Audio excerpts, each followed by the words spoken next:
Howdy, folks. Happy Tuesday for all our U.S. Viewers. Happy Election Day. Russ, start us off with the pre-show. All right. So anytime you're a fan of a team, and I'm still fans of the team, I wear a Met hat, I'm a fan of the Mets, and you get new ownership, you hope that that ownership will give you some sort of message to make you feel good about your team. So Stephen Cohen, just got awarded the franchise, took to Twitter for the first time, started to get Twitter followers, and started to take questions. He said, hey, what can we do to improve the franchise? And first question that I saw, one of them that was great was, hey, what about doing Old Timers Day again? He goes, no problem, no brainer, which is something that the Wilpons haven't done, I would say 6 or 7 years, Chen? It's probably more. At least more than that. It's more probably than that. More. It might be back to like 2000. It really goes a long way. So that was nice. Then another fan tempered in his tweet goes, hey, it'd be nice if you could do some things, straighten out the front office and maybe, become a 500 team. And he's like, no, we got to shoot higher than that.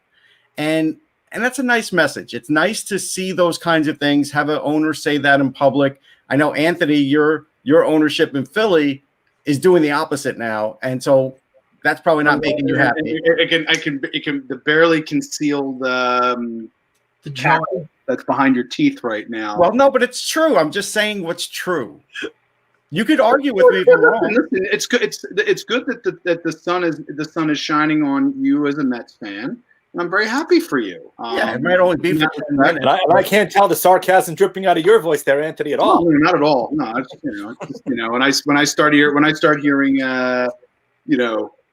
your owner saying one thing and then the next second it's something else. And again, realistically, it is what it is when it comes to the. Of course, I mean, there's always going to be a limit to everything, but at least there's input. There was never input with Fred Wilpon. There was actually never a time where you felt Fred Wilpon actually talked to the fans. I just saw him in spring training, and he walked around with like 4 guys that he was clearly trying to sell the place to because he was looking and showing them the minor league facilities that they built up.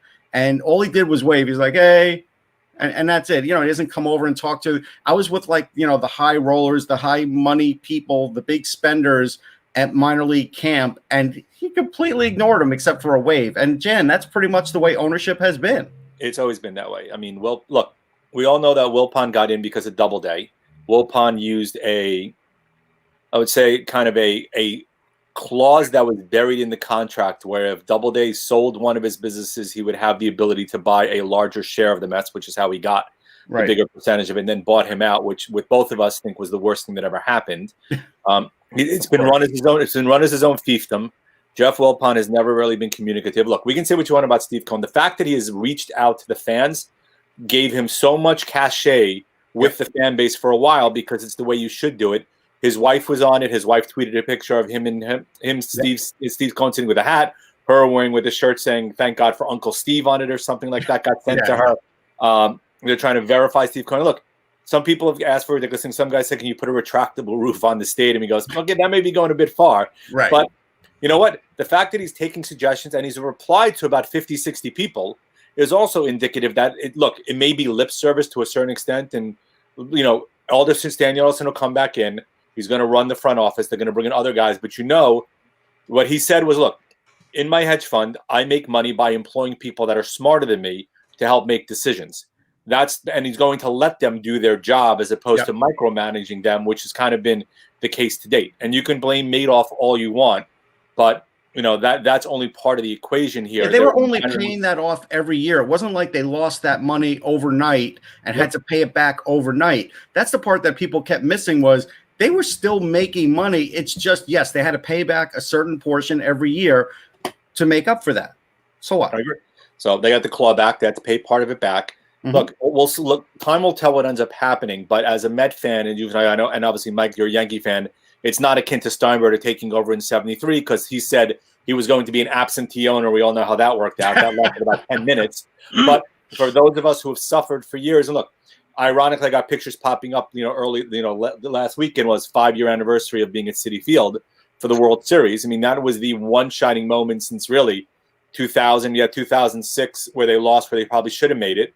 The collapse in 07, 08. But as a franchise, It's been a franchise, but it's been relatively poorly run or run on a shoestring or run without any forethought, it looked like, in terms of how to manage it.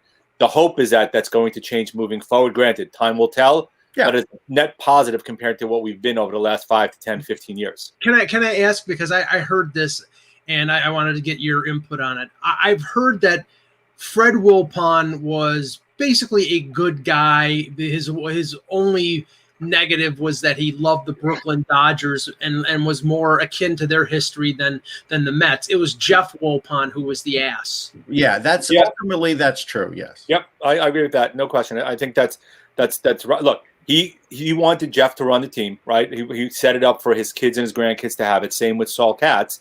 But Jeff made moves because Jeff thought they were the right move, even though he wasn't necessarily a guy who had the baseball smarts necessarily to do it. Zero baseball ability. Zero. He had no background. He is a real estate guy. Right. He played didn't he play in college a little bit, or whatever, college a little bit? But again, that makes you an owner, then. Right? So I guess we'll see what happens. So we'll end up happening. So look, as a Met fan, it's a positive. It's hopefully moving in the right direction. You can kind of see. Look, collectively, everybody's reaction is exactly the same, which gives you a pretty good indication what just about every Met fan. There's no disparity of opinion when it comes to this at all right now. Right. So we're allowed 2 minutes of joy. That's all we're saying. Yep. And then the misery can begin. Right. Hello, Hockey World. Today is Tuesday, November 3rd, 2020. I'm Jan Levine. I'm Anthony Mangione. Vote for no pineapple and ham on pizzas. Thank you. Your name? No, they know. Go ahead. That's his name. Vote for no. They know. Oh my goodness. They know.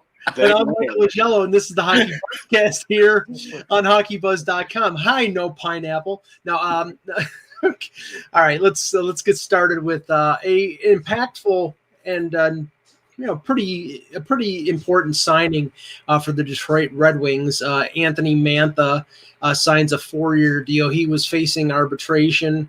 They didn't even get to the point where there was an offers exchanged.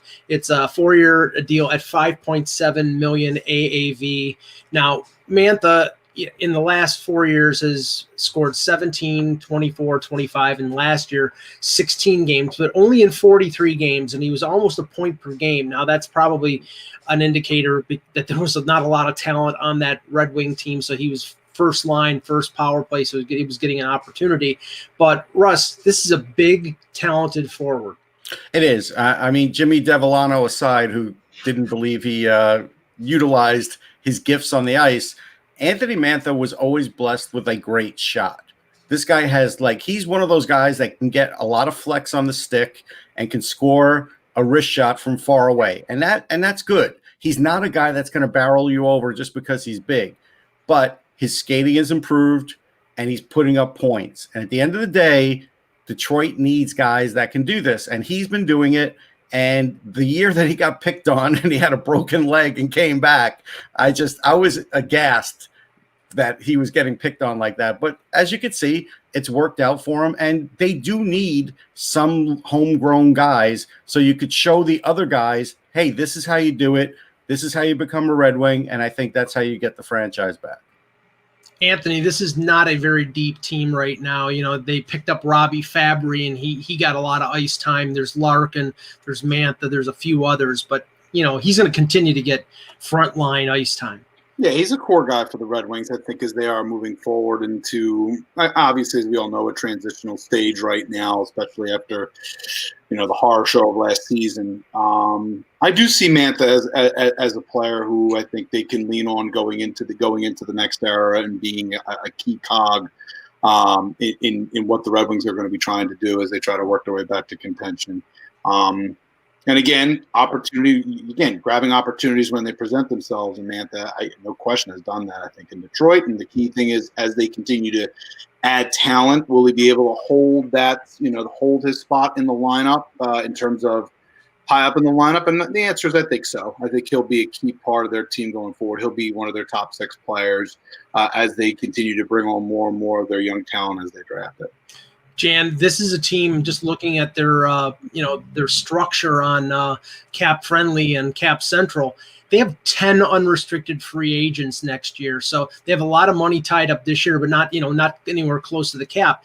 But they can afford to sign Mantha to a 4-year deal because they just don't have a lot of players locked up, and they're going to be a player in free agency likely because they don't have anybody signed past next year.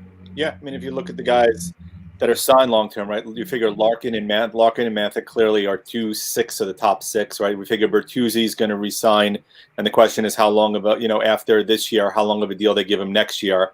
But then the only guy who you look at who's really signed beyond this year, who is not going to be back, is Franz Nielsen at $5.2 million, and maybe De Kaiser. But other than that, I mean, you look at Darren Helm, Phil Pula, Glendening, Bobby Ryan, they signed for a 1-year deal, Gagne, Stahl. I mean, these are guys who they're not going to be key components of their future. Right? Those are guys who are going to be, some of them traded at the deadline. Some of them might be ones they bring back on contracts for next year. But the pipeline that they have, what Steve Yzerman's looking to do in terms of augmenting the talent that's on that team based upon the draft picks, hopefully Zadina, Sider, guys like that are going to be the core guys for the future. But you now have, once I figure they signed Bertuzzi, that's half of their top 6 probably for the future, and guys that they've locked up for several years, or guys that are homegrown guys that they're looking to build around, augmented by the other draft picks they made, the other guys are going to bring in the draft, and then having the money in free agency to try to attract talent to Detroit. Clearly, the one thing they need a goaltender. That's really the big thing you look at that they're going to definitively need is a guy who's going to be the number 1 goalie of the future. Yeah, I mean, but even Zadina had a decent time last year with like 15 points in 28 games, 8 goals. He's starting to figure it out. And I just think that was because he was never a complete player, and they want him to be a complete player, and that's fine. And so that's a good sign. So if you get some scoring out of him too, at least there are guys there to keep your interest. Yeah, the team's not going to be great, but you know what? You do have some players now that could at least say, hey, when they're on the ice, we get some goals, and at least it keeps me watching. Yeah, they brought in a lot of veterans on 1 or 2 year deals just so they don't get destroyed like they did last year. So, I mean, if you get used to that, it's tough to really pull out of that. So they'll be better. They're just not going to be good. All right, moving on to this, the Elliot Friedman reported the filing for Rangers forward Ryan Strome. The Rangers offered $3.6 million. Strome's representatives offered 5.7, the same amount as Mantha. I find that sort of funny, Russ. I mean, at least the Rangers are sort of thinking the way I think they should be, whereas they don't want to pay over 4. You could tell they don't. And I don't blame them. I think that is the dividing line. Why would you want to? And his guys go 5.7. Like that is the number that he's never going to get. And I get it. They're looking for, somewhere over 4, maybe 4.3, maybe 4.5. Like I get, but again, some of these things, these two sides couldn't be farther apart. Jan. I'm trying to figure out the right way to answer this. So a couple of different ways. So first of all, I think the Rangers lowballed him, and it's clear. Look, it's kind of interesting. And Larry Brooks wrote it also, is what I was thinking. Right, on the one hand, they're saying, you know what, go away. But on the other hand, if we can get you back at a reasonable deal, we'll be happy to go. Right, so they're kind of straddling the fence. And I thought they'd come in around a $4 million figure, mainly because $4.5 to $8 million is the walkaway amount. Right, in the marketplace, he's not going to get a ton more than 4. At least you would think not. First of all, there's not that many teams that have a ton of money. Right. Secondly, there's not a lot of suitors who are going to want to pay him that kind of money, especially if they view him as being a product of playing with Artemi Panarin. Right? It was something actually I wrote today before the figure came out, is the rumor of a 48-game season. Does that change a mindset of bringing a guy back? Because if you have chemistry between a center and a forward, if you have a shortened season for players to build that up, they don't have the same kind of bandwidth and leeway to go ahead and do that. That's but fair. Him coming in at $5.7 million, look, you knew he was going to come at a higher figure because he figures not that the arbitrator always goes in the middle, but he figured he's going to kind of balance the two and maybe come in around the $4.7 million range. I think that's why I thought the Rangers, because he does have the ability to walk away, but still re-sign within 4 days if it's over $4.5 to $8 million. Coming in at 4 would have made it more palatable for him also to come back at that figure, because then you could keep him at a reasonable amount. But the one thing is, you're also, unless you reach an agreement, after next year, he's going to be an unrestricted free agent. So you're only getting him for 1 year. So now you got to worry about down the road who's going to be your number 2 center? Do you start playing Filipino in that role? Do you maybe go out and try to sign a Michael Granlund now? Do you try to sign an Eric Haula? Especially if they walk away, there is some options out there. But this tension between the two of them is going to play out at least until the hearing, and then probably beyond, and then see what kind of figure the arbitrator comes back with. He's going to probably say, look, the year before you had 33 points in 63 games. You now played with Panarin. Here's what you've put up. Here's your historical perspective also. It's going to be very interesting to kind of see what the arbitrator rules if they have to make it to arbitration. Anthony? I already put my thoughts about that in the chat for you guys already. So it's just the process is what it is. It creates, as we all know, it almost fosters the extreme far ends for both sides, with the happy medium being in between. Yeah, but he's not a $5.7 million guy. We all know that. But he's certainly not as low as what the Rangers have. And nobody goes to arbitration with the Rangers. That's the rarity. There's been like one guy in the last 15 years or something. Nikolai Zherdev, and they walked away when the award was given. Yeah, Zherdev, right. It often happens in this circumstance, and it just becomes the old fostering of potential issues going forward. But I have noticed though that a lot of the negotiations, a lot of the settlements have not been right down the middle. For example, Mikheyev. I think he asked for like over like 2.5 or 2.7 or something like that, and he ended up getting like 1.4 on a 2-year deal. So what was the Maple Leafs offer? They were like 1.2 or something. Yeah, they didn't meet in the middle. I think the AAV for the 2 years was 1.9. Yeah, I think it ended up being maybe like a 40% above what the it was like 1.65. I'm guessing Strome's probably looking at about a 4.41, 4.2. Yeah, they'll figure it out. He'll be happy to take it, especially if we're talking about a shortened season to begin with.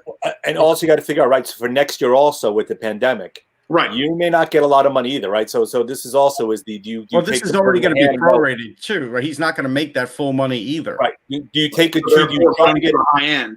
Do you try to get a 2-year deal at 4.2, 4.3 million, knowing next year with a flat cap again, you may not have the opportunity to make as much money as you think you were going to make? He would want to. I don't think the Rangers have an interest in 2-year deal. You've all been referencing this a little bit, but there was a piece on ESPN from Emily Kaplan and Greg Wyshynski discussing a number of factors regarding the next season. The first thing was the NHL wouldn't consider anything less than 48 games and hopes they have as much as 65 based on a January 1st start.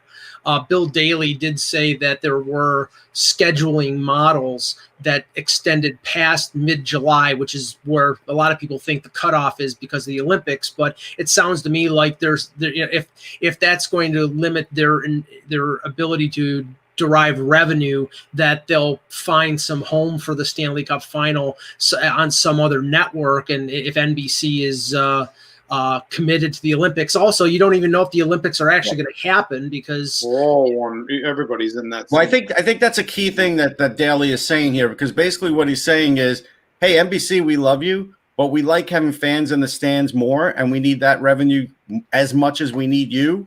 So if we have to play longer, we might play longer. That doesn't mean they're going to, but at least the idea now is they might, and NBC might jump in and say, all right, you know what? Yeah, we don't know what's going on with the Olympics, but we got 100 channels. We'll figure it out. Yeah, and the other thing is that their contract with NBC is up at the end of this year, so it may be a situation where if they get a contract with like ESPN or Fox or something like that, that they sell the rest of the 2021 season to that network if NBC doesn't renew, or if they're with multiple networks. I mean, there's a lot of possibilities. The other thing was, I mean, we've had a 48 game schedule. Actually, Mike, just thinking aloud, and if they went with Comcast covering it, right, which is NBC, and they went with just all their affiliates, there's probably quite a few affiliates that everybody gets on cable. Right. Yeah, I mean, but then are you talking about just basically? But those are regional networks. Those are regional networks. They're all regional, but how many regional networks do they have? If they have the ones that the cup might be in, you might be okay. Yeah, but that's they have a lot of them. It's not like they have 2 or 3. They probably have 7, 8, 9. But yeah, that's like, then you're stretching out across the country here. I mean, you may be having them here, but then when you get out, then you're dealing with Fox Sports West and everybody else. It's a lot. When you get into local coverage, it's tough to kind of be able to. You can get the highlights. No, I'm thinking though, like if you have a Comcast affiliate in San Jose, you probably could send them anywhere in California to cover the Cup. Yeah, but remember, the big thing to me is, we're 8 months away from the Olympics. Do any of us think there's a strong likelihood of the Olympics actually happening also? I still think they're I think that's the overarching piece that NBC may talk about having to move the games. We may end up at the end of the day that there'll be no Olympics and they'll have a huge spot in the middle of the calendar begging for some kind of live events that they can broadcast on it. Yeah, I do. The one thing though, Jan, is the fact that, they're all going to be in one Olympic village. They're all going to be tested going in. I would say that the possibility of bubble. Right, but are you getting fans? But are you getting fans? Well, I mean, that's a big revenue draw when it comes to the Olympics, right? Is the fans being there? It is, but the main revenue draw is the broadcast from NBC. Worldwide broadcast, yeah. Yeah, they get a lot of money from there. So the timing of it too, as to when you're going to be putting on. Obviously, considering tape delay and everything else, that's going to be my aging. NBC's clearly going to air. The only question is the venue going to actually want to have the Olympics, knowing no fans can be there, which is then costing them just a ton of money for everybody to be there, and you're not generating a ton of revenue coming in to offset your expenses. Yeah, and the other thing in the piece by Wyshynski and Emily Kaplan was that the NHL does not want the schedule to bleed into late summer, because at a certain point they want to start a season at a regular point like October or November, especially next year with Seattle coming in. And they want to have a full 82-game schedule. So there is a limit, even without the Olympics. There is a limit of how deep they're prepared to go. Yeah, I was just looking at an article where the IOC said the reason they have to make a decision ahead of time is there's like 3,000 to 5,000 people that work on the Olympics. Right. Yeah. And that's a lot of people. Now, if they cut that, it's different in again, it's a big difference in the NHL in terms of the number of people that you have coming in, coming out. Yeah, a lot of overhead. Also, speaking of Seattle, there was an article from the Athletics' Pierre LeBrun regarding the Kraken and their approach to the expansion draft. And Ron Francis is like, he's got a sort of wry smile on his face right now because of the flat cap. He probably is in a better position right now than George McPhee was a few years back, because there are so many teams in cap hell that they'll probably be able to take a contract on to get a prospect. Russ, we heard, this is never going to happen again. Teams are not going to make themselves vulnerable like they did. Yeah, but that was until it was hit. It's happening the same damn way. It is, and this is another reason why the league probably will not do a compliance buyout just for the heck of it, because they're going to be like, look, you're going to have to deal with Seattle, and they won't mind if Seattle starts off being very competitive. That'll be very good for the league. So they have no problem with that. They want a new market, potential for fans coming in and everything else. They know it's not going to be a slow start. If they get even, within the hailing distance of what Vegas was able to do in their first season, which was remarkable in and of itself. Yeah. You're talking, the league will be pleased as punch, and everybody else will have to will have to swallow that bitter pill. So beforehand, remember, it was the owners who really put themselves in this position. You can kind of blame them a little bit, but we all thought that the cap was going to rise $5 or $6 million this year and continue rising, right? So the league has basically said, well, I know that the pandemic has impacted you guys, and that's a event from God, but we don't care. We're not going to let you get out of it, so you guys are stuck and deal with Seattle. Well, I mean, Jan, in like your business, that's called like anticipated revenue or just anticipating fun. And, look, you can anticipate them all you want. You could do a sales report all you want. And when something like this happens, then all of a sudden, they're going to get some good deals. There's no question. Dogs and cats living together, mass hysteria. Deal with it.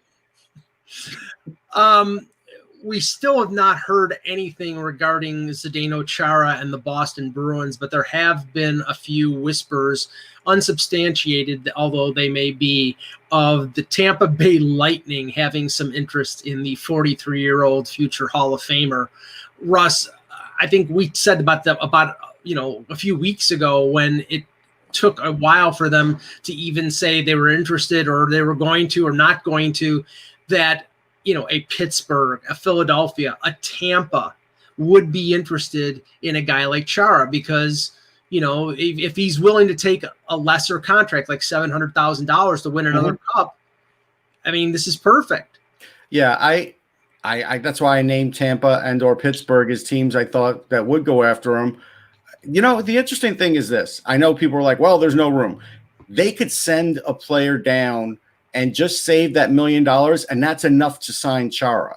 Like that, they literally can do that just to sign Chara. So they definitely can do this. And I think he's going to go somewhere. I don't think he's going back to the Bruins only because I feel like he would have been back there already. And I don't think he would be out there, and I don't think he's going to retire. I really do think he wants to play, and I do think he's just mulling over his options. And if you're the team captain in this circumstance of a Stanley Cup winning team, which he was, there's a certain matter of pride that goes into that as well. Absolutely. For Chara. And for the Bruins to kind of let him go for this long, I kind of mentioned this. It's almost like a micro version of the Pietrangelo situation. Yeah. That, after a certain while, if I'm not high on your priority to return, there's professional pride that comes into play there. And again, it depends on also, as you mentioned before, every team's internal cap too. We talk always about the NHL cap, but also teams have their own personal caps as to what they're willing to outlay with regards to their salaries. That being said, at $1 million for a guy like Chara, if Chara is willing to play for 1 year at $1 million or a little bit more than that in that range, then you can figure that out. Well, if he's willing to take that amount, he really is basically giving the big FU to Boston, saying, look, you guys really burned me, right? Because we expected to come in the $3 million range. And at that figure, or even 2.5, I mean, Tampa's already got it scrambling to try to get under the cap, given they have to re-sign Cirelli and Sergachev, and also figure out what to do with Tyler Johnson without even factoring Chara. Right. That figure in the $2.5, $3 million range, you're going to have to do a ton of scrambling. In the $1 million range, a pretty good indication is, Boston, I'm thumbing my nose to you, and I'm walking out of town based upon the way you treated me, nothing else. But I do believe it's going to be, again, it will be a contending team. Otherwise, he's not going to just any team. He's not going to be twiddling. He's not going to go to, like, say, the Red Wings. No. Play a year with the Red Wings and then maybe hope to get traded at the deadline or something like that. He's not doing any of that. He's going to want to sign on with a team and want to be there for. He'll probably get a no movement clause too. Right, like and it'll be interesting if he gives Boston right of first refusal. If he doesn't come back to them, then that's even a stronger indication that what he's done. Yeah, and if it was Tampa, it would be in the Bruins division, so he would be playing there twice, or depending on the schedule. So I mean, I don't know if that would be important to him in terms of a revenge factor or what. Just one more thing about Tampa. I will tell you this: I don't even think he'll get booed. No, I don't think he'll get booed at all. No.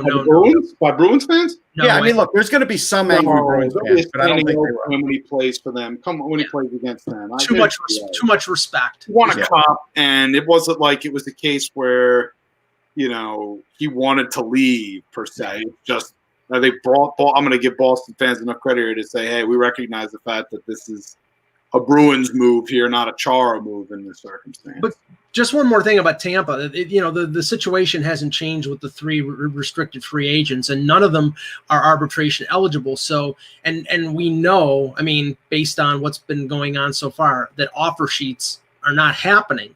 So Brisebois is in a position here where he's in a stare-down contest with Cirelli, Cernak, and Sergachev, where maybe he can get them to take bridge deals. But even if he does, they still don't have enough cap space. He might have to give somebody a first-round pick to take Tyler Johnson. That's what it may boil down to. Unless Stamkos goes on LTIR. Right. Either one of those two things. I don't know if he's offered that, Jan. I'm not sure. I mean, he's clearly tried to move him, that's for sure. Now, whether he hit the first-round level, but as Anthony said, right, you have an internal cap figure. Putting Stamkos on there, that you better be willing to go above and beyond the base cap to be able to pay Stamkos in addition to everybody else, because that's still money that's coming out of your pocket, even though it doesn't impact the actual cap figure. Yeah, and to answer Funky, I think Alex Barboulay can play this year. I ranked him as one of the top 3 prospects in their organization. I put that up on Full Press Hockey so people could check it out. All right, let's take a look at the teams in the Pacific Division, players that left, players that came in, and do you think that they're better after free agency than they were, and some of the trades that have happened before and after the season or after free agency? Start with the Anaheim Ducks. They traded Erica Branson. Matt Irwin is not exactly a impactful departure. They reacquired Derek Grant, who they traded to the Flyers, but the big signing was Kevin Shattenkirk on a 3-year deal for $11.7 million. Russ, you first. I mean, Anaheim is in the midst of a rebuild. I don't think they made much impactful moves here. I think they're just waiting for their young guys to sort of grow. And Getzlaf has a year left on his contract. They're hoping guys like Silverberg and Raquel bounce back, and that their young guys start to take hold. Yeah, and if they get a really healthy Gibson, they know that's looking good going forward. I mean, this is the last year of Getzlaf. When that money drops off, they'll be sad that he's gone, but they'll be happy that they don't have to pay that deal anymore. And Right. The only thing I say about Murray is he'll probably just get himself in trouble again in 2 years with other bad deals. Like he's always done this. But end of the day, yeah, this team's still going to be near the bottom. But I think they're a little better than they were Slightly. after. Yeah, slightly. Jan, what do you think? Yeah, I mean, I think so. I mean, the contract they gave Adam Henrique is not necessarily aged well, especially in a flat cap. 4 more years at $5.8 million. You can kind of say the same with Silverberg, though. With Silverberg, you kind of saw that he seemed to have taken that step forward offensively to go along with his solid defensive play. But like the Grant signing is a nice addition. He fills a nice need there. I mean, Shattenkirk will definitely help their power play. You got Trevor Zegras, who's going to be coming up. I mean, Kessler, unfortunately, I don't think any of us are shocked his injury history and given what's gone on there. And they're still paying, with the buyout, they got $6.6 million. So they need to just kind of muddle through this year. And then they basically free up about 24 or so million, I think, about 15 million or so in cap room, at least, if not more, giving them the opportunity. Backus expires, Getzlaf expires. You go from 6 million to 4 million with the Perry. So those are big figures in terms that'll free up that you can build next year. But I think the big key for them is what is John Gibson? If he's healthy and proves to be one of the better goalies in the NHL, you now know you can then build around him again. If not, then they're going to be scrambling again to find a guy who can be their netminder with a guy signed for 5 more years. And Anthony, with all that cap space after next year, Anaheim is not exactly a bad destination to go to if you're a free agent. No, not at all. And certainly let's say, again, getting I think Shattenkirk was probably at enough demand in that open market there, even though as he ages, he's, I think, more. It worked well in Tampa, but again, he had a really, really great support group defensively around him. Whether or not Anaheim has that in place to compensate for some of his defensive shortcomings is another question entirely. And if it doesn't work, then he will be a piece for them potentially at the trade deadline, although they do have a multi-year deal on him in this circumstance. So to me, the Ducks, they are, like their moniker, treading water. The Arizona Coyotes, Michael Grabner was bought out. Carl Soderberg was not brought back as a UFA. Taylor Hall is gone. Vinny Hinostroza is gone, and Brad Richardson is gone. They bring in John Hayden. They bring in Johan Larsson and Tyler Pitlick. I'll say it right now. They're not better. What is it? I got to ask this obvious question. What is it with the Pacific Division pick up flyer free agents? Sure. Players. They're worse. That's my vote. Anthony, you first. What do you think of Arizona? I like Pitt. I mean, I actually really did like Tyler Pitlick and how he fit in with Philadelphia last season. He is to me, as long as the scheme is one that involves a fairly aggressive forward check, I think that's where his game really works particularly well. He kind of is like a homing missile on the forward check. So that's where the Coyotes are kind of heading, and that's how they're going to deploy him. I think that's a solid signing there. Hayden's an interesting player. He's one of those guys we're going to need to. I'm going to need to see a little bit in a new setting and how he plays there. And again, what's going to be happening with OEL? We kind of are still in that sort of. We don't know where that where his head's going to be at after being shopped as heavily as he was. A lot of exits. Plus all the uncertainty with the organization, considering everything that had been happening in other areas. of late. They've got some, yeah, exactly. They've got some imagery building to kind of work on here, and they were a fun team at times to watch in the playoffs last year. But again, they losing Hall. They lose a little bit of that extra offensive edge that I think gave you the possibility of thinking they could upset some teams. We'll see. Again, the Coyotes, to me, I don't necessarily. They are kind of much like the Ducks, sort of treading water for me. Jan, your thoughts? Are they worse? Are they better? I don't know if I'd say they're better. I mean, look, part of it depends on how good Darcy Kemper is and how healthy Kemper is. If Kemper can be healthy, then they have the stalwart behind there, right? You have Golick, you have Ekman Larson still, but first of all the issues surrounding the organization, the loss of draft picks, the direction in which they're going in. There is a ton of free agents. Getting rid of Stepan after this year, I don't think they're going to be upset about, and losing a $6.5 million. You do lose Goligoski and Yarmulson. Those are two losses, and Demers is a free agent. But Michael's favorite is kind of the guy, right? If Kessel doesn't score, who else is scoring? I mean, we saw, Clayton Keller didn't take that step forward I think we all expected last year. I think we got a little out of Nick Schmaltz. I think we all like Christian Dvorak, though I'm not sure $4.4 million is the right figure for him, but I think we do like them.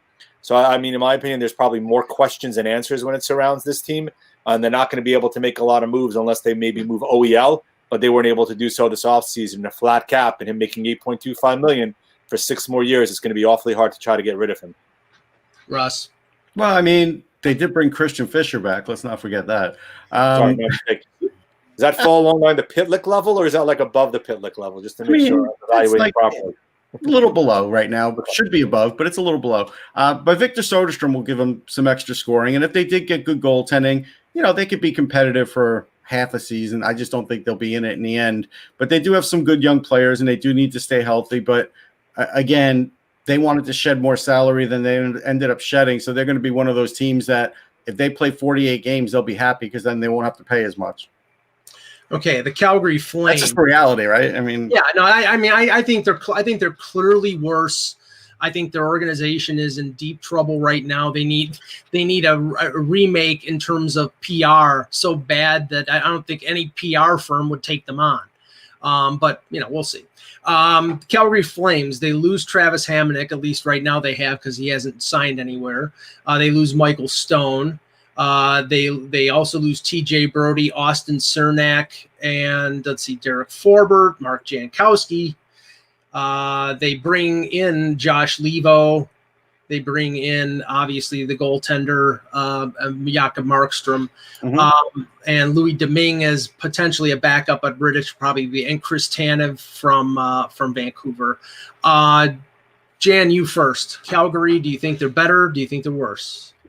I mean, Calgary's talked about a chemistry adjustment, and I'm not sure if they've gotten there yet, right? What we saw from Johnny Gaudreau and Sean Monahan last year, there were key questions in terms of whether or not those are the guys for the future, and those guys have been rumored to be on the block. I mean, they clearly needed a number one goalie. Whether or not Markstrom can be the guy for 6 more years, I think, is up for debate, but they clearly have upgraded there. Giordano took a step back last year, but I think we all expected that based upon the brilliant season that he had. I'm not sure their blue line is better. You would hope you would get some rebounds out of Gaudreau and Monahan. I'm not quite sure they're a better team. They're better in net, but I don't think overall they're necessarily a better squad than maybe what they were last year. I think expectations will be lower based upon what happened to them last year, but I'm not sure they're necessarily a better squad. Yeah, on top of that, they did lose Eric Gustafsson and Tobias Reeder and Cam Talbot. So I missed out on those ones. Anthony, Calgary, do you think they're better or worse? The Markstrom signing, obviously, I think was a big help for them. They've needed some stability in net for quite some time.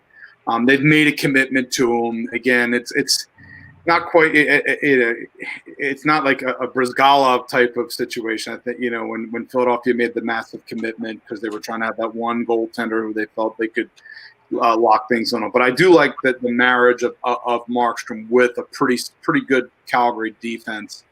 Tanev, solid signing. I think a good fit for them. I like the Levo signing as a bottom sixer. Again, it is very much sort of kind of getting the mixing bottle out, the centrifuge, and trying to put some new chemicals in it to see if the mix comes out better with everybody else being in there. Again, very much a wait and see for me. I think the moves they made were necessary. How it will shake out, I'm not 100% sure, but I do think you give it a shot and see where things go. I like the move, so I do think they have improved. If, again, Markstrom plays the way he does in that for Calgary, the way he played for Vancouver last year, I think that just by himself, I think is going to be a key for them improving this year. Russ, I think in some areas they improved, namely goaltending, but I'm still questioning the departures on defense. I mean, they have Anderson, they have Giordano, they have Shillington and Valimaki, but they're not as, and now Tanev, they had Tanev, but they're not as deep on defense. They're not as experienced on defense, and I think that's going to make it tougher for the goaltending. No, but Valimaki's a hell of a defenseman. If he could play a full season, I mean, he's doing really well overseas now. If he could play a full season, that really does help them. And Shillington can handle a lot of minutes. You're not looking for offense out of him, but you're looking for minutes. They have four. They have four really good defensemen, I think. And then you're, like you said, you added Tanev. The goaltending's better.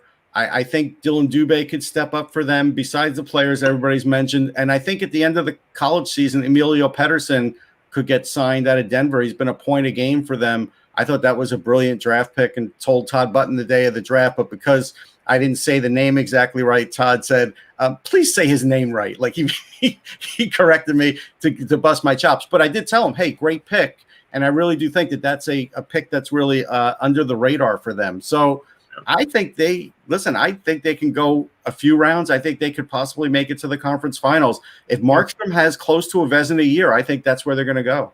Yeah, and I overlooked Hannafin as one of their top four, so then that's a big oversight. Yeah. They did sign Nikita Nesterov out of the KHL, who did play for Tampa. So as a bottom pairing guy, maybe he would be a little physical play there. Yeah. Yeah. The Edmonton Oilers, they have not re-signed Athanasiou. They departed with Brandon Manning. Out are Matt Benning, Marcus Granlund, Mike Green retired. They have added Tyson Berry, the great Anton Forsberg, Dominic Cahoon, and re-signed Jesse Puljujärvi. I'll just say this. Don't forget, good old Mike Smith is back. And well, he didn't depart. He just re-upped. We thought he might depart, but you know what? He wasn't part of the team at one point in time, so he left and came back technically. I'll just say this. I think they're marginally better. The Barry signing, if Barry is just particularly a point guy on the power play, he will be effective in that. But the injury situation with Clefbaum, Russ, that's a big question mark. And if he's out for most of the year, I don't know how much better they are than they were last year. Yeah, I think what they're going to end up doing is, I mean, both Evan Bouchard and Philip Broberg are playing overseas.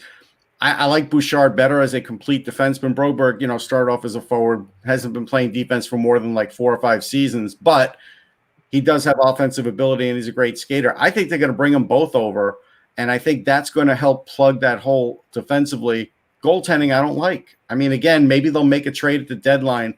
Maybe that's what Holland's going to look for this time because, that way he could save money and see who some team really just wants to save money on because, their season's over.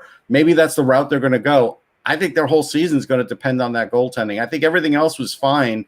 I think Kaylor Yamamoto will have a really good year. I think offensively they're good. I think defensively they're decent now. And Tippett's a good coach. He plays a little too defensive for me at times. But end of the day, if they get better than average NHL goaltending, they could go far. If they just get average to below average, you're looking at the same thing as every other year. Need to have a defensive consciousness, though, Russ. That's the thing. Yeah. Otherwise, you let them sort of go a little too wild. They're going to get counterpunch. But that's also personnel too. That's what I worry about for Broberg. I will tell you, Bouchard can be physical too. He's a big kid, and so if they just say, hey, you know what, you can't be as offensive as you want to, but be as physical as you want to, that'll still satisfy some of his game. Yeah, I mean, the thing here is the commonality from last year and this year. Their goaltending was crap last year, and it's the same goaltending, and it'll be crap this year. I mean, even if they play better defensively, I don't think that Koskinen and Smith can get them very far. But you have to think they might consider picking one up if they. Oh yeah, but as is right now, money? As is, I think they're the same in the same. Something will happen, Jan. What money you need? I mean, again, look, maybe you're putting Clefbaum on LTIR and you're freeing up $4 million. Right, or maybe they just send Koskinen to the AHL at some point. Who knows? But you're not. You're okay. You're still probably not saving a ton of money. Still out there. What's that? Jimmy Howard's still out there. Yeah, I mean that's the thing. They might even go. Wait, you said upgrade in net, Michael, not just replace in net. I'll tell you what, Jimmy Howard's an upgrade on Mike Smith. He is. You've set the bar low. Well, because again, all you could talk about with Mike Smith is, hey, he's great with the puck. That's great, but he can't stop the puck. I mean, look, I like the tourist signing by them. I think he's going to be a solid third line center there. Yeah, I think we all like what we saw. I would like that we saw to Yamamoto last year.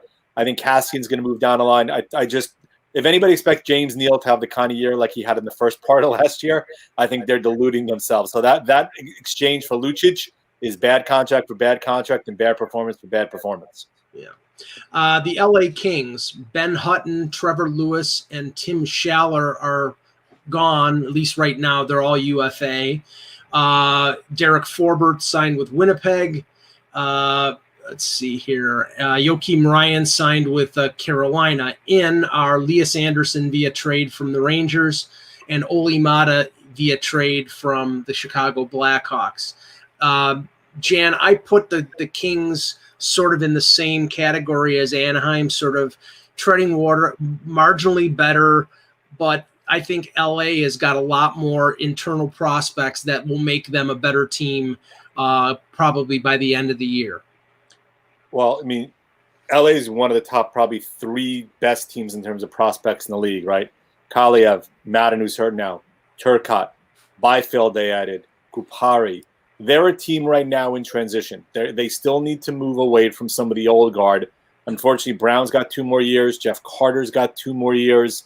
Kopitar's obviously got 4 more years, but he still had a pretty good year. And then obviously the Drew Doughty contract is just going to play out forever. But they're going to start bringing up the prospects and doing transitioning. I mean, next year you got to figure they're going to try to get rid of Carter in the deal.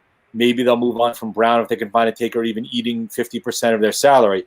So this is a year where you're going to see struggling in transition. They start interspicing some of the younger guys.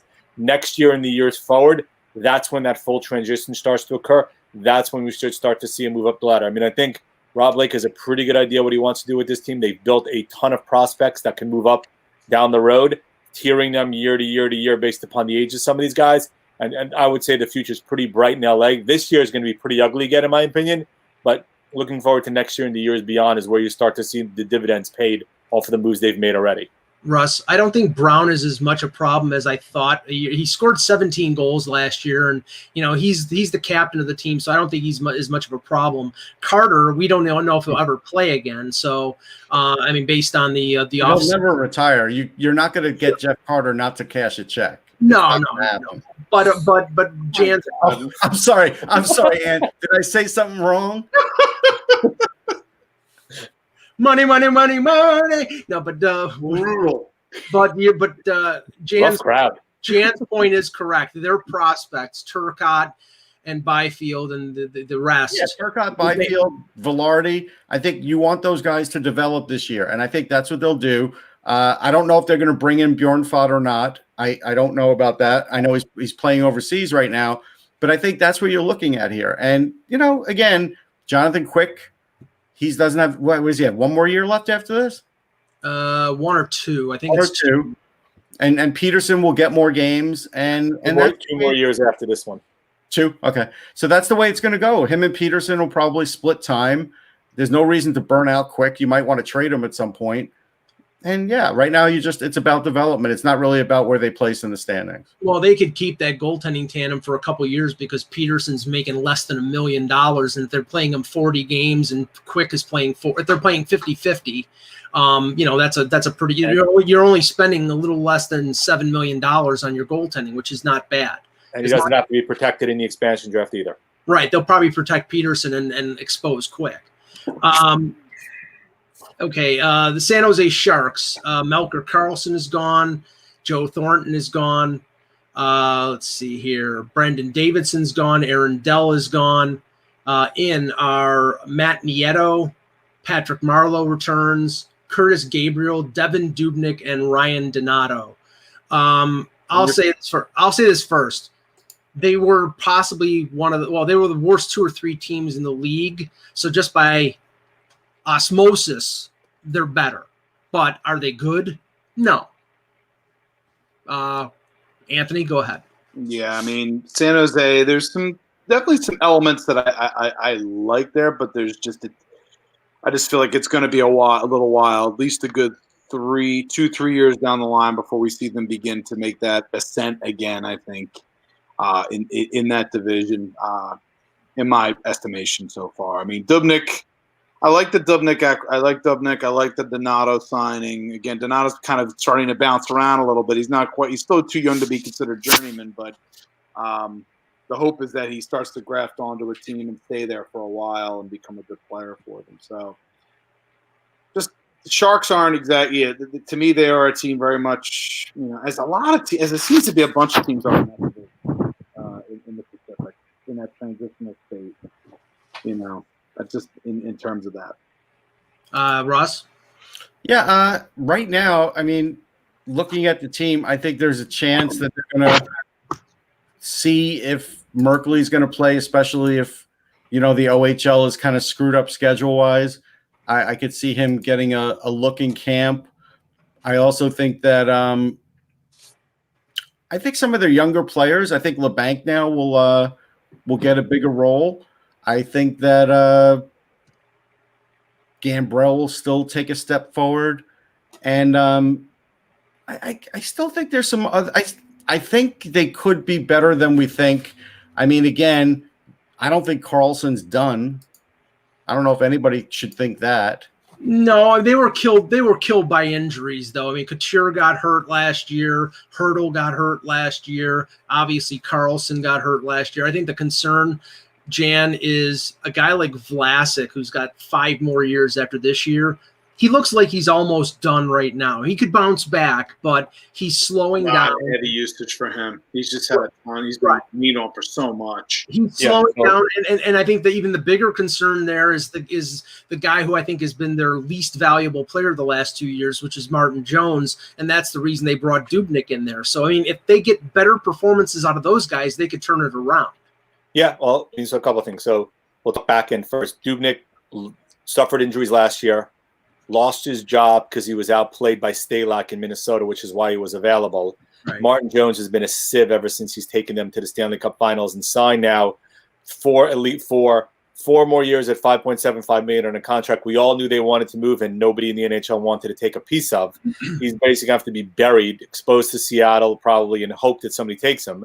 I thought I started some more kinks in the armor from both Karlsson and Burns last year. I don't think Burns had a particularly great year. The numbers were okay, but the team overall was lousy. His plus-minus wasn't good. Karlsson, as you mentioned, Vlasic was terrible. Even if Merkley comes up, I'm not sure he's ready to be a number 4 D-man, and the rest of your blue line is horrific. Now, up front, there's talent, right? Couture and Kane and Hurdle and Meyer, and I think LeBlanc, as you said, takes a step forward this year. So there are guys who could score now. Who fills out the bottom 6 is unknown, but there are guys up front who can probably score. The problem is just as much as they can score, that back end of the blue line and the goaltending is pretty ugly. So I think they'll be a little bit better than they were last year because I don't think they could be worse.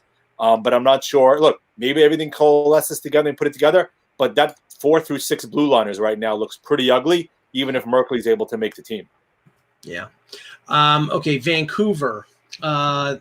They lost Louis Domingue, they lost Josh Levo, Markstrom, Troy Stetcher, Chris Tanev, Tyler Toffoli. They bring in Jace Horlock, Braden Holtby, and Nate Schmidt. They re-signed Virtanen. A lot of out and not a lot of in. I think obviously Schmidt and Holtby are pretty decent additions, but I don't think that they're anywhere close to being as good as they were before, after the season and before free agency. Ross, what do you think? I think they are about net zero on this, but They have players that can move forward. I mean, Quinn Hughes is probably going to get better than what we even saw last year, and that should scare the opponent. I think Virtanen will do better. I think that he's starting to take at least some step forward. There's going to be an area where he hits the ceiling, but I don't think he's quite there yet. I think he's been a little late going, so I think that's good. I think Schmidt is a good pickup for them. I mean, clearly on the puck moving end, I mean, they're still going to have a great puck moving decor. They will. And that coupled with, I think, will still be solid goaltending is a good recipe. If Besser stays healthy, like we said, he's always a threat to score 30, 35. They're a pretty good team. I just think they're a team that's going to have to watch the differential. Like Lou says, watch the differential. I think they're going to have to watch it.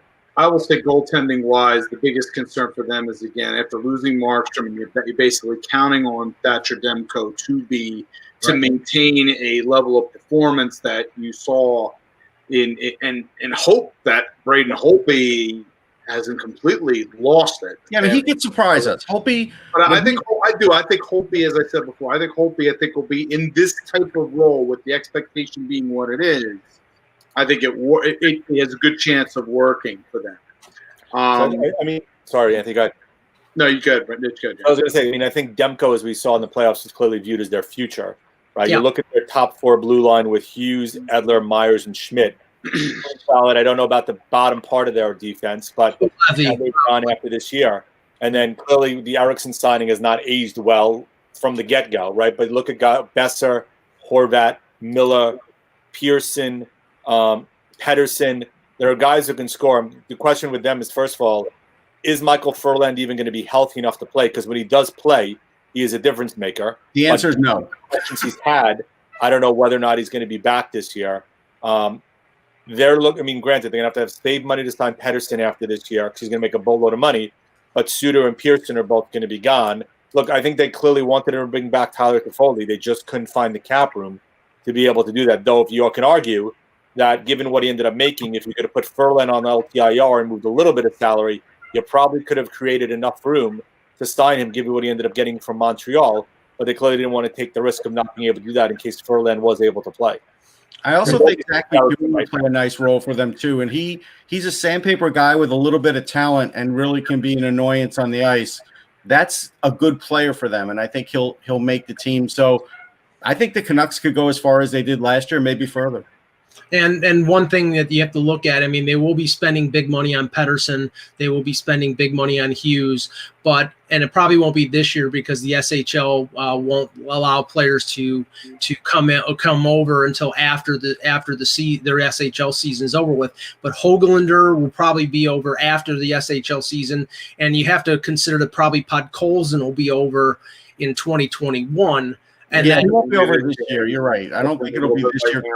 Because he's had some issues going up and down. But I'm looking, and I would have thought Julevi would have been playing somewhere overseas, and they never got him a spot overseas. That's weird. Wow. Okay, finally, the Vegas Golden Knights. Let's see here. They trade Nate Schmidt to Vancouver. They trade Paul Stastny to clear his cap space to Winnipeg. Nick Cousins goes to Nashville. The departure of Derek England and Garrett Sparks. I'm sure they can't recover from that one. Is Derek England finally going to the front office? Have we gotten confirmation of that? I don't know for sure. Maybe he's going to be a pit boss in Vegas. No, he was supposed to be like, Okay. I'm sure he's probably transitioning into some kind of a role with Vegas. Yeah, he was supposed to be like community development or something. Now, they re-signed Leonard. They re-signed Chandler Stevenson, but the big ad, obviously, is Alex Pietrangelo on the monster $61.6 million deal for 7 years. On that alone, I say they're better and obviously one of the top 2 or 3 teams in the Western Conference for contending for the Stanley Cup next season. Hey, Anthony, what do you think? Yeah, I mean, adding Pietrangelo to that blue line, you already have Shea Theodore already there. Alec Martinez, certainly at least another year on his deal as well. It's a good, well-put-together blue line in terms of personnel-wise, which is something, again, if we go back a few years ago, when they made their run to the Cup final, the one area that I think we all were concerned with was the blue line. They're now completely the polar opposite in terms of any kind of concern. There's only so much time, I think, left, though. for Vegas to really kind of cash in terms of winning a cup. Because there is some player. They're a big, strong lineup, good defense. We'll see how Leonard, again, the relationship between Leonard and Fleury and how that's all going to work out. With the amount of money they now have outlaid in their goaltending, I don't know how long that's going to be able to be usable. So I think that, again, I know what Nate Schmidt was, obviously, to their blue line. But I do think when you look at a guy, when you have an opportunity to bring out Pietrangelo in with his all-around game, his size, roster-wise, I think he fits in perfectly with Vegas. And again, we'll see how he handles things in terms of the leadership department, I think, as well. Because he was introducing himself to a lot of the players in Vegas, doing a lot of captain-like things. Someone said it was almost like I don't know who said it was kind of almost like when Chara first went to the Bruins and was introducing himself. You knew this was a guy who kind of came in with a level of authority. That Pietrangelo is apparently doing that. So good wrestler lineup too. Again, Riley Smith. Again, this center situation they have to kind of figure going forward after losing Stastny. But overall, to me, the present class of the Pacific Division. Jan?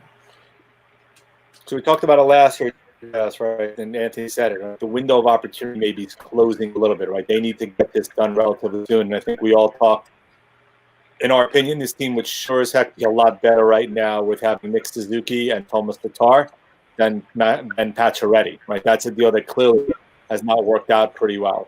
In terms of second center losing Stastny, now the pressure clearly shifts to Cody Glass. Glass needs to take that major step forward and kind of fill that role as a number 2 seed. There's a lot of talent on that team. Granted, we're going to have to figure out how that goaltending mix is going to work because 2 proud athletes, especially Fleury, and last year they were kind of able to get it to work a little bit, though there was obviously, besides the Alan Walsh cartoon that got tweeted out, there clearly was some ill will that existed amongst the guys between them because of everything that transpired. But I do think they have a window of opportunity. They got an enormous amount of talent. I think Pietrangelo is an upgrade over Schmidt. I don't think he's a huge upgrade because I think Schmidt played well and fit in well there, but I do think he clearly adds some gravitas to the room. He's a guy who's won a cup, so that can't be discounted as well. But Schmidt clearly had, some time with Washington years ago. So, look, I think they're a better team. I think we all think last year they should have made the run potentially to make it. Same with Colorado. Colorado got hurt more with injuries than anything else. So Vegas is clearly, one of the top 2 or 3 teams out west. But we're getting to that show-me stage with them that talk is going to get cheap, and they need to kind of get back to the Stanley Cup Finals. Even if they don't win it, I think they got to get back to the Cup Finals to make it a successful season. Russ, I look at them and say they needed to trade Fleury and find a way to keep Schmidt to be much better because I think their defense is better, but not as good as it would have been with Schmidt. And now they've got a goaltending situation where you're overloaded and spending $12 million on 2 goalies. And I don't think that's a perfect situation. And I think their defense is better, but not great. Are you saying Fleury's not happy there, Mike? Oh, no. I'm sure he's overjoyed. He'll rough it. I mean, he's going to have to. Nicholas Hay could help on their blue line. I think Zach Whitecloud takes a step forward, too. I really like that free agent signing. So those are good things. You mentioned Cody Glass. I think he will have a role. I don't think they'll put him in 2C. I don't think they're ready. He's 21. I don't think they'll do that to him. But who are you putting there then? I don't know. I'll have to look at it. I don't have their depth chart right in front of me, but I'm not going to put Cody Glass in there at 21. I'll let him – if he can work into the job, great. Jack Dugan, who scored 52 points with Providence last year and signed, I'm going to bring him into camp and see if I can't get him in the lineup because that's another fresh legs, good scorer, really good skater, and can handle himself. So that's another guy. I think you got to go all in with and get as many of those prospects mixed in with as many of these veterans so you're not too slow and top heavy. And I think they've got a real shot to go far, but we'll see what this Fleury thing does. How good of a soldier will he be? Will Alan Walsh keep his mouth shut this season? That's tough. Yeah, as of right now, I'm looking at Vegas' depth chart right now. At the moment, I mean, you have your centers are Carlson, Stevenson, Noshik, and Glass. So unless you're swinging one of your forwards, put Noshik there to start the season and just let Glass work his way in, and then Or you could move Marchessault to the middle. Yeah, he's probably not a good face-off guy. I haven't seen him in a million years on I would face-off. probably put him there at this point now. I would probably not necessarily do. I know he did have previous experience playing center, but Hey, you can move Ryan Reeves to the middle. You can scare the crap out of the other team's center. Okay. All right, guys. Good show. We will be back tomorrow with another edition of the Hockey Buzzcast. For Anthony Mangione, for Jan Levine, for Russ Cohen, I'm Michael Agello. Thanks for watching. And remember,